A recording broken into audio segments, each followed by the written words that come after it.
আজ শান্তির রান্নাঘরে রান্না হবে আলু দিয়ে ঝাল ঝাল খাসির মাংস। ঝাল ঝাল খাসির মাংস বানানোর জন্য প্রথমে সমস্ত উপকরণ তৈরি করে নিয়েছি, আর এদিকে মাংসটাকে ভালো করে ধুয়ে পরিষ্কার করে নিয়েছি। আলুগুলো সমস্ত কেটে নিয়েছি। কড়াইটা গরম হয়ে গেছে, পরিমাণ মতন তেল দিয়ে একে একে আলুগুলো ছেড়ে দিয়েছি। আলুগুলো যখন ভাজা হয়ে গেছে একটা পাত্রে তুলে নিয়ে, আর এদিকে দেখো বন্ধুরা, মিক্সির মধ্যে আদা রসুন পেস্ট করে নিলাম। আর কড়াইতে আরেকটু তেল দিয়ে জিরে, শুকনো লঙ্কা, তেজপাতা, গোটা গরম মশলা ফোড়ন দিয়ে তার মধ্যে পেঁয়াজ কুচিগুলো দিয়ে দিয়েছি। দিয়ে তার মধ্যে টমেটো কুচিগুলো দিয়ে ভালো করে নাড়াচাড়া করে আদা রসুন পেস্টটা দিয়ে দিলাম।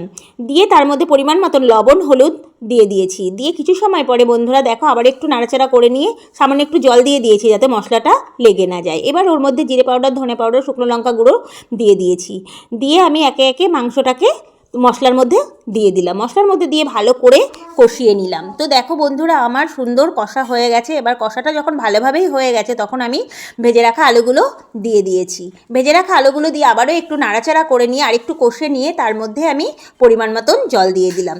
তো বন্ধুরা, জলটা পরিমাণ মতন দিয়ে আমি ঢাকা দিয়ে দিয়েছি। 10-15 মিনিট পরে ঢাকনাটা তুলে দেখো বন্ধুরা, মাংসটা আবারও একটু নাড়াচাড়া করে নিলাম। করে নিয়ে আবার আমি ঢাকা দিয়ে দিয়েছি। তো কিছু সময় পরে দেখো তৈরি হয়ে গেছে আমার ঝাল ঝাল খাসির মাংস।